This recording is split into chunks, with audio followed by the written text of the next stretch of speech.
now before we get into the questions, could you provide an introduction about yourself, please? Yeah, sure. Hi, everyone. My name is Helen Li, and I am currently based in Los Angeles. I am a freelance journalist who has written about and reported about technology to culture to business, wide range of topics. And I guess in this case of this podcast, I did an interview with an author, which was not common. That was like my first one. So glad to be Well, here. thank you so much. Thank you so much for agreeing to meet with me today. And I can't wait to get started with our questions. So, first things first, in your article, you know how Yellowface draws from real literary scandals. Could you explain the controversies surrounding American Dirt and Bad Art Friend, which you referenced, and how they inform the novel's critique? Yeah, so I can do a rehash of Bad Art Friend. I actually, through the process of prepping for this interview, I reread the New York Times article.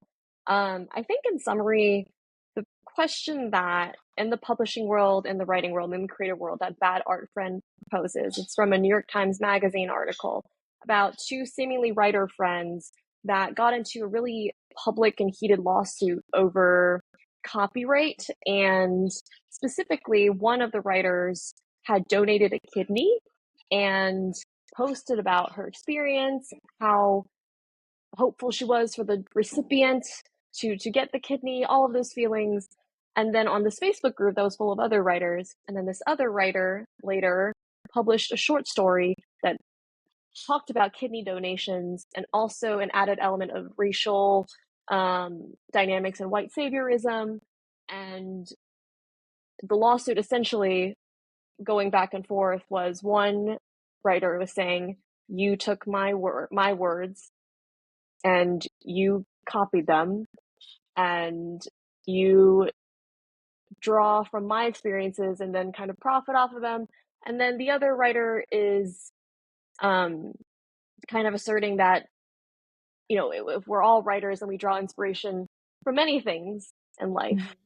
And so essentially the question that it poses, and also Yellowface poses, is when so much of art is drawn from our real life experiences, whether it's ourselves or other people, at what point is it our work, or is it us stealing or drawing inspiration from? What are the boundaries of that when we are creating art and things like that? And so I think Yellowface, how much in your podcast do you divulge to your listeners about what happens in the book, by the way? I kind of assumed that they already read it, but please like Amazing. expand on Okay. it. Yeah, just Okay, like a little bit. sure. Yeah, Yeah. because I didn't want to, because sometimes, when you do book reviews, when you do, you don't reveal endings because then nobody's going to read the book. Um, Mhm. but Yeah. essentially, in Yellowface, the premise is you don't need to know the ending to know the premise, but the premise is this girl named Juniper and her so-called best friend Athena. One night they're having pancakes. Athena's Chinese American, Juniper is white, and Athena chokes on a pancake piece and dies. But Juniper, her friend, sees this manuscript on her desk, and it's about the Chinese Labor Corps, these volunteer soldiers in World War One who were Chinese, little known history, and kind of a historical fiction. And she takes that manuscript, she packages it up, edits it, submits it to her editor, and publishes it. It's a big success. And so in the process of this, though, after she publishes, there's a lot of backlash about, like, did she steal someone's work? You know, what is this white woman doing, trying to, write about this specific topic? And I think a lot of the critiques are similar in that it's essentially, you know, and another element before I want to go back, Athena, the Mhm. girl who has passed away, who's Chinese American, she also is a very privileged Chinese American. And a lot of her work, when she was alive and as a writer, was also in some ways borrowing or stealing from the people around her as well. Mhm. And so their Yeah. relationship, for instance, as a friendship, Juniper underwent some trauma in college, and Athena had stolen from that for one of her short stories. So Mhm. Yellowface and Bad Art Friend kind of examine this dynamic of writers and peers in the publishing world, and what is borrowing, what is stealing, and what is drawing inspiration from. And Yellowface kind of takes it to an extreme in that literally she takes the manuscript and Mhm. literally passes off some of, or almost all of the research as her own, when she did in Yeah, fact not do any of it. absolutely. I think Yellowface is like an extreme that you can go, and it's definitely like fictional in a sense that maybe no one in the real world is willing to go that far. But at the same time, there might be people out there, but whose stories like we just simply don't know. So it's a possibility for sure. Yeah. And I think some of it, I don't know, I thought Yellowface actually forces forces you to reflect, at least for me, there were some times where I almost could see why Juniper felt the way she did. And then it made me question a lot of things in my own life. I was like, okay, what does it say about me if I like can feel this like sympathy towards her and some of what she Hmm. feels? And then it's kind of like the don't hate the player, hate the game instance where um, maybe we're really hating on Juniper as a character, but what we should really be critically examining is the publishing industry itself and how it tokenizes people, how it profits, and how it forces people to kind of maybe go through these crazy thoughts of like, this is the only thing I can publish, and all of that stuff. So, but hopefully, I answered your question there. No, yeah, absolutely. Thank you for such an elaborate answer. I love that. And I have a follow-up question to that. So, how do Yeah. you think R.F. Kuang's novel engages with questions of who gets to tell certain stories and the ethics of borrowing from real life, even though we touched on it a little bit? Mm-hmm. Um, I think the question of who gets to tell stories is, I mean, you have to have access to the publishing world. um, Hmm. and you have to kind of be the darling. And so even Athena, when she did have access, she was like a prodigy, Asian American writer prodigy in this book. But even when she did have access later on, it's revealed that they wouldn't let her go beyond publishing about trauma, publishing about her heritage, publishing historical fiction. And it sort of limited her to, um, even if she got access, there was a ceiling to her storytelling. Um, and the ironic thing that this book also explores is Juniper starts to feel like her herself as a white woman. The publishing world doesn't want her stories. They're not palatable enough or marketable enough. Even though historically speaking, like in her personal anger about everything as a writer and trying to find success, she kind of overlooks or just blatantly chooses to overlook the fact that historically publishing access has been for mostly men. Like we think about, was it oh my gosh, who wrote Frankenstein? But it was like a woman who a lot of, and even like R.F. Kuang herself choosing to publish with R.F. is, her real name is Rebecca. So Hmm. choosing to go with a gender neutral name, it reflects the historical axis of publishing being mostly men, mostly white men in the West. And it's only in recent years where this like abundance of diversity for more different kinds of stories, different life experiences has come up. But we see Juniper as a writer. You can understand all of this, and being a writer, you can still feel anger because you're also just trying to struggle in the world and trying to make it. Um, Hmm. and so I think kind of R.F. Kuang, when she wrote this book, she's illustrating the structural challenges of being a published author, right? But also, just as a selfish individual standpoint, like getting access is already hard in itself. Like even when Hmm. Juniper makes it, she has to keep churning that wheel. And so even when you have access, not like the easiest thing or the most happiest thing afterwards. It's kind of, you're expected to kind of be in this capitalist machine and keep churning out things and maybe traumatic things. Hmm. And it's kind of this desire for trauma to sell that kind of pushes maybe Athena and Juniper to kind of purge stories from other people because it sells. So I think that's the commentary that she's making. Yeah, for sure. I totally agree. I think it's so unique the way that she like conveys that message without explicitly stating it, but like she interweaves it within her story. All right, next. Moving a little bit away from the topic of the book, What drew you to cover Yellowface for the LA Times, and what was your initial reaction to the novel? Yeah, so I proposed covering this book and the author because I was scrolling on TikTok and people get advanced reader copies or ARCs in the publishing Hmm. world. For instance, right now we're recording this podcast. R.F. Kuang already has another book Yes. coming out in August, and people are getting Uh-huh. Calabasas copies and reviewing. And they do this now because publishers want it to be leaked so that one, they can, drum up the PR, there's demand for it. And then two, like shape the marketing based upon kind of what people's reactions are. And so, Hmm. although I'm not in the publishing world, this is just what I would guess it to be. So I Hmm. really covered it because I saw it on TikTok and I thought the premise was so interesting. And the way that it was marketed to me from people who read it on TikTok was, you're going to be so angry at this protagonist. You're going to read it and you're going to hate her so much because the premise is wild. Like, how dare she, literally yellow face herself and, um, you know, steal this person's work.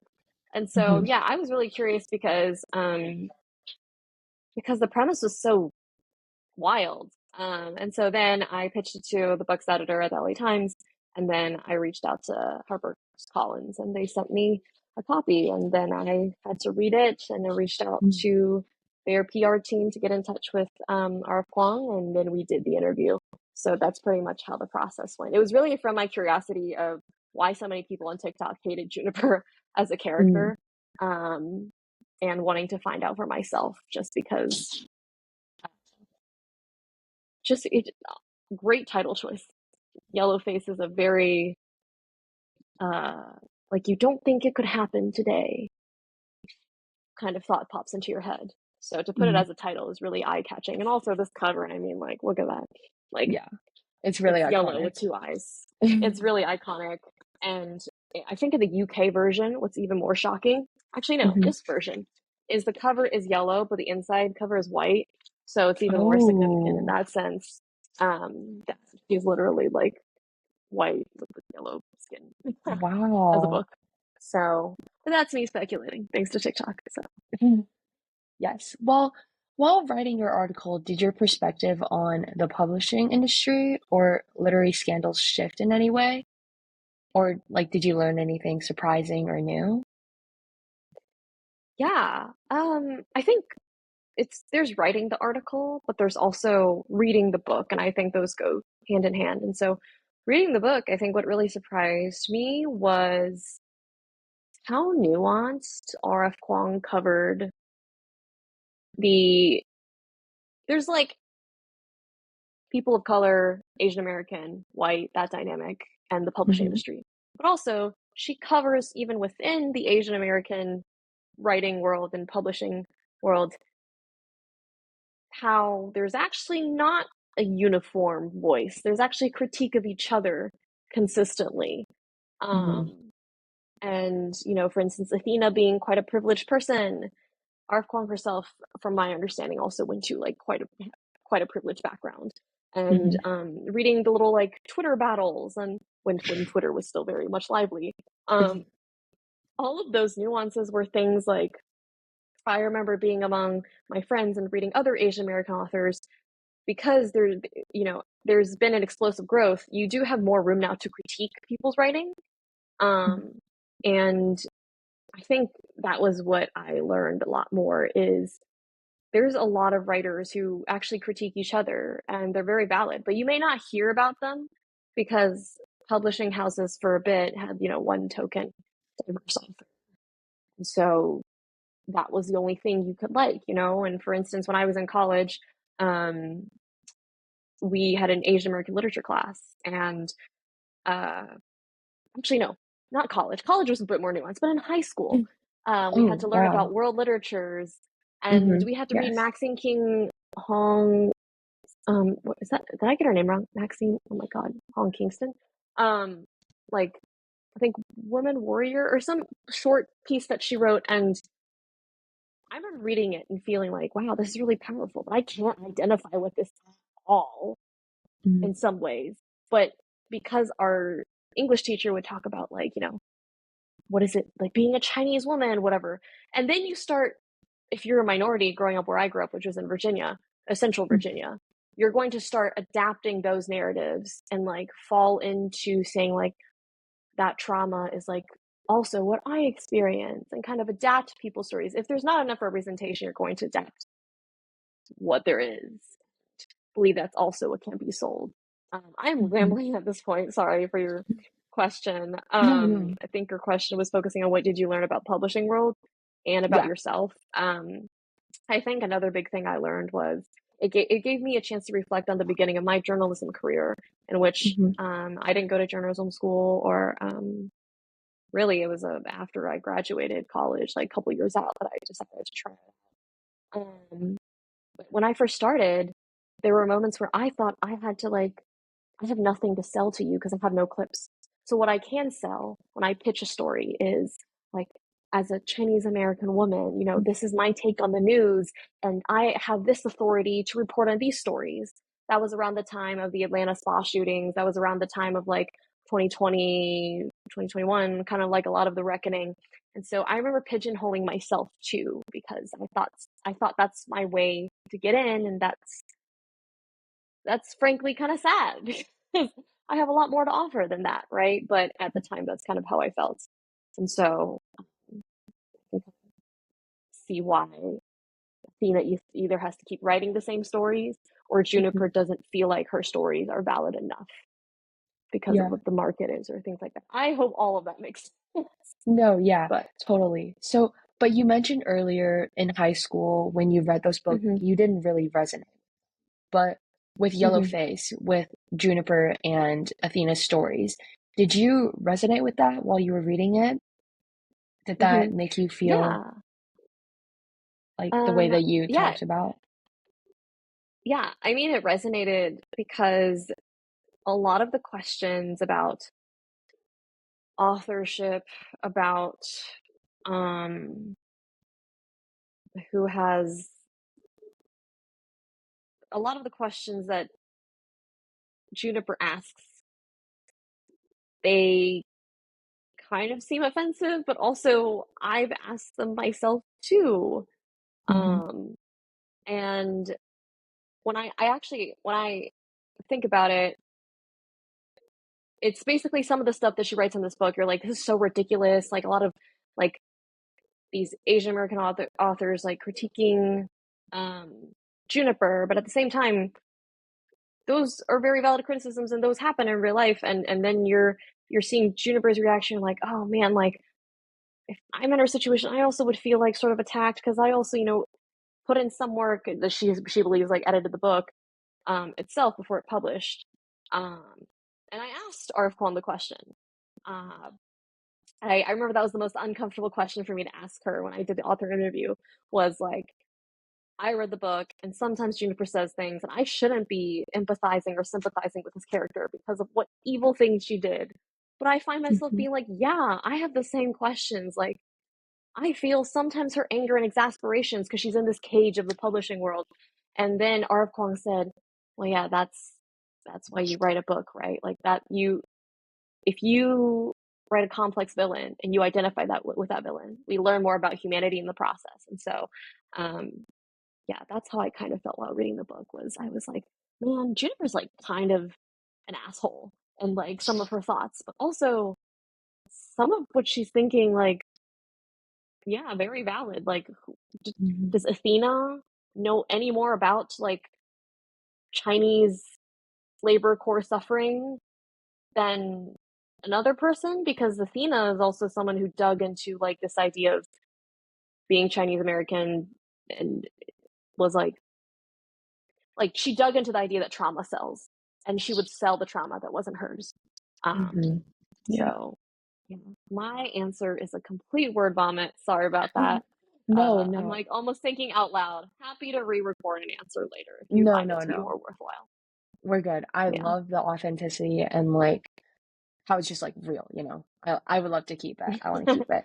Yeah. Okay. Um, but yeah, I think totally RF Kwong just I sometimes wonder if she took like psych classes that's like at another level, because the way that the audience, the readers think is exactly maybe like what she wanted, and it's crazy because like every individual thinks differently, but rereading Hmm. this book, I feel like everyone is able to sympathize in a way, which is crazy. Hmm.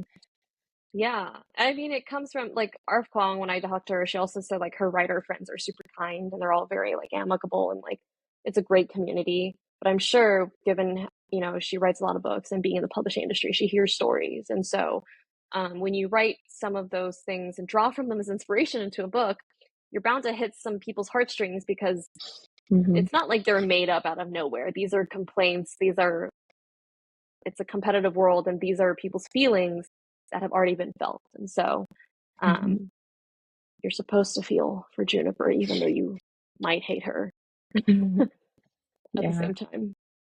yeah.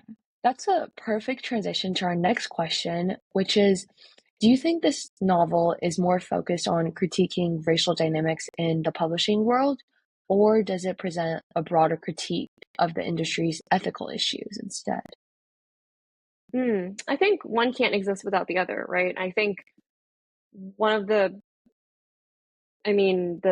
broader issues she's critiquing is from a racial dynamic standpoint. Like, she's critiquing, yes, the way that we have remedied structural racism is to start tokenizing people. And then how productive is that?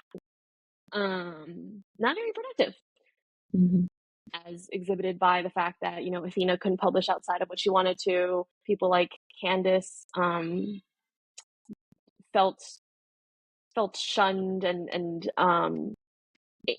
so those are some dynamics that exist within publishing and pitching circles. I'm not part of those. I've not yet tried to pitch a book. Hmm. But I have been in some publications. I have been at meetings, or not meetings. I have had stories. I pitched, uh, like, you pitch a lot of ideas and they aren't successful. But I do remember pitching an idea once and then an editor saying, well, it was during Pride Month and I was pitching along those lines. And I do remember an editor saying like, oh, we're in, you know, the business section already has a Pride Month story. And so then when you have that, then I guess you can't pitch a second one because somebody on the team um, is already taking that on. So yeah, so I think there is a criticism of the publishing world at large, but you can't separate that from kind of the racial reckoning that publishing or the creative industries have had um, for the past couple of years. And so I don't think like it's either or situation with Arquan critiquing racial dynamics or the publishing world at large. I think there are a lot of racial tensions within the publishing worlds. I think there will often be Hmm. tensions in places where limited resources exist. So, yeah, hopefully that answers your Yeah, question. I don't think it's an either or. I think she's doing many levels of critique. And if she right. were to be here as an author, she'd say, that's up to your interpretation. For sure. And since covering this book, have you noticed any new publishing controversies that echo Kwan's critiques, especially in how like online conversations today shape scandals? And has the book influenced these discussions? And if so, how? Hmm.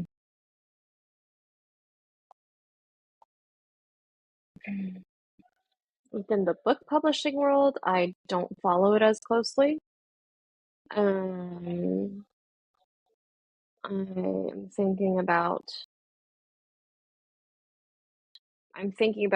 at least in the movie world where at least now because there's more and more films coming out about like because there's not just one Asian American film coming out anymore, or just one film with an Asian story. We can have more stories, and it's led kind of a reinterpretation of movies like Crazy Rich Asians and kind of some of their portrayals of like Southeast Asian racial dynamics. And um, yeah, I think I can't answer that question about the publishing world, but I do think that a lot of questions um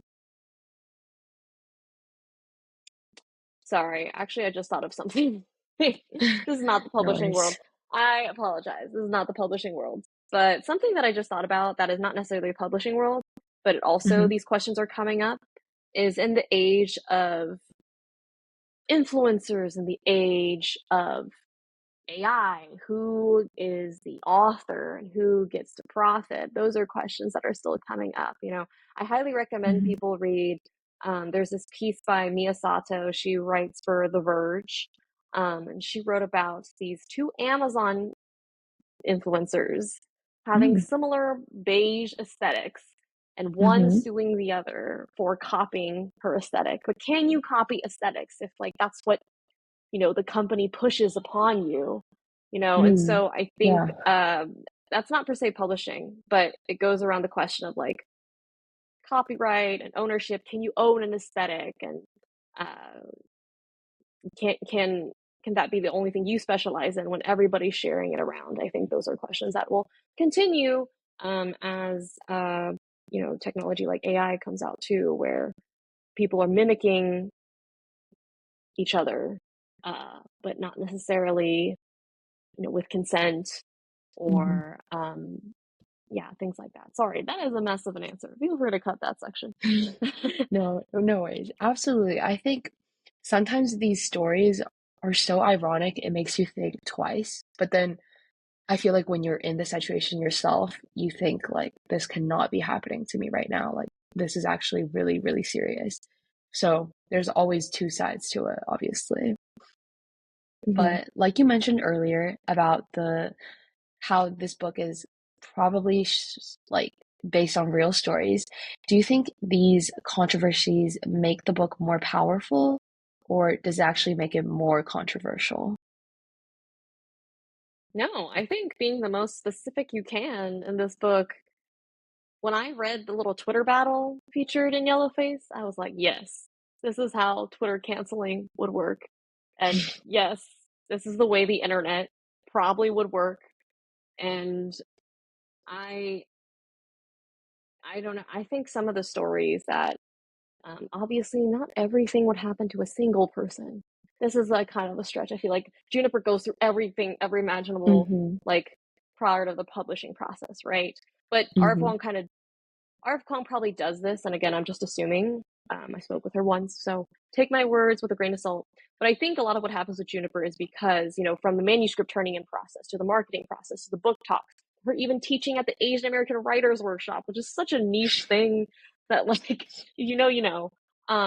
it's to show how writers make a living, and it's to show specifically how Asian American writers have had to make a living, and then Juniper here comes along with a racially ambiguous quote last name, which is her middle name, and has to do all of this stuff. And I think being so specific, even the references to the DC Chinatown, which if you know your Chinatowns, I would argue DC Chinatown is the most. I respect all Chinatowns, but it's compared to Boston Chinatown, SF Chinatown, even Philly Chinatown. DC Chinatown is kind of like an image, like a performative image of what Mm. some some things are. I don't know if you've been around there, but I think oh man, maybe I'm misremembering books. I think Juniper goes down there and like does quote research at one point. Maybe I'm wrong. Feel free to correct me. I might be getting two books mixed up. No, I think maybe. Okay. But Yeah. going back on track, some of the specificity that R. Kuang has in this book is really to reflect on some of these interracial um, tensions and kind of the dialogue in between. Um, and I don't think it's controversial. I think putting it in there is reflective of what a lot of people feel, and being really specific with all of these references from uh, the workshops that Juniper goes to, from even like the Chinese American community in Maryland. All of the or all of that is to paint a real impact of what Juniper's doing and how that's going to hurt people, because I mean, she thinks it's just for her publishing sake and to, become a writer, but her in the process of what she's doing, she is hurting a lot of people. So being specific is not controversial to show real life hurt that people can Yes, make with unintentional decisions. I agree. And I think that like more being more specific also makes it easier for readers to like sympathize with your story because it's actually like real. Our next question is, what was your experience with the article and also the book? But I know we touched upon it a lot throughout our interview. So if you could sum it up, like what would you say is the Mhm. big takeaway? Yeah. So I think the big takeaway is when I pitched covering this book, it was like I was shocked when the book's editor said, "Oh, I'm surprised we don't have anyone covering this yet." Because on TikTok, it was like it was kind of R.F. Kuang's book after her previous book, Babel and Poppy Wars trilogy. She's like a big author, so her book coming out, it was kind of the editor was like, "Oh, I'm surprised we don't have anyone covering it." And then I pitched it, and I pitched myself too as a person reading the book and interviewing her. I think the big conclusion I got was if you think something deserves coverage, find the Hmm. right person to pitch your idea and make it happen. Because I had never interviewed a book author before and didn't know how it worked. I didn't even know you got sent a copy of the book, which makes sense because you got to read it before you interview the author. Um, and yeah, there's the article itself is just a couple of questions and her answers, but like Hmm. all pieces in books or in journalism, a lot of it your editor has to go through and fine tune and give something you can read. So there's probably a lot of stuff that was on the cutting room, you know, and didn't make it in there. All in all, kind of pitch if you believe it deserves coverage. Um, that's the lesson I learned. I like that. Take a step, just a brave step, Mm-hmm. right? Mm-hmm. Nice. And after analyzing Yellowface and the conversation around it, what do you hope readers take away from both the book and your article? Mm. I mean, my article wasn't that in depth. I wrote like an introduction and kind of how I thought about the book as a reader, and then I had some questions and our Kwang's answers. So it's quite short actually, and so not super in depth. I highly encourage other people to read profiles of her. I think probably the New York Times did one, um, and uh, and just read and glean for yourself. Um, I do think what's great about Q&As from a takeaway standpoint is they're the exact words the author said. So they're not kind of structured in an article where uh, you get kind of straight what their thoughts are. Hmm. Um, I think, gosh, I think the biggest takeaway from the piece is that if you read the Q&A, I think you can tell that R. Kwong herself is it's like a really meta layer. She's like promoting this book that's about this author who stole from another person's work. And so she's satirizing her own publishing world too. And so, sorry, I might have lost your question throughout there. Do you mind repeating the last part of it? Oh yeah, like what do you hope readers take away from the book and also your article? I think if there's one thing you should take away from the article while reading R.F. Kuang's thoughts and the book is to, it sounds so cheesy, but read the book yourself and judge for yourself. Because I have talked about this book with some of my friends, and some of them are like, "Oh, I hate like Juniper," and then other people read it and they're like, actually the ending was so fast, and I don't know, Candace as a character, like there's so many different critiques of the way the book is structured, the way that Juniper is as a person, um and we all will have our own thoughts and conclusions. And just like how TikTok inspired me to read this book, because I was like, why is everybody hating on this main protagonist? I read the book and I got to make my own conclusions and judgment, and it led to a lot of reflections about the questions um, about who gets to, have a voice in the publishing world. And I really appreciated that process throughout the book, Hmm. reading it. So my takeaway is read the book yourself, define your own critiques, and use it as a springboard to learn more about the book publishing world, the journalism world, and yeah, don't just take someone's word for it. This is not one of those if people still use Spark Notes or AI, whatnot these days, this is a book that is a quick read. Read it yourself, make your own judgment calls. Um, yeah, because because I came to a surprising conclusion while reading it. Yeah. Yeah, thank you. I think that last part was really powerful and important, especially to our Mm-hmm. Gen Z society, because we tend to Mm-hmm. rely on those a lot these days. But The summaries. yes, but it's Yeah. important to preserve your Yeah. own voice too. That was actually the last question for our interview. But thank you so much for all of your insightful answers. I really enjoyed learning about your like takeaways, your insights, all of it. They're Mm-hmm. really interesting. Well, thank you That so much, sounds good. Amber. Let me know if there's anything else Yes, you need from me. And happy to provide. And again, thanks for reaching out. sounds good. Thank you so much.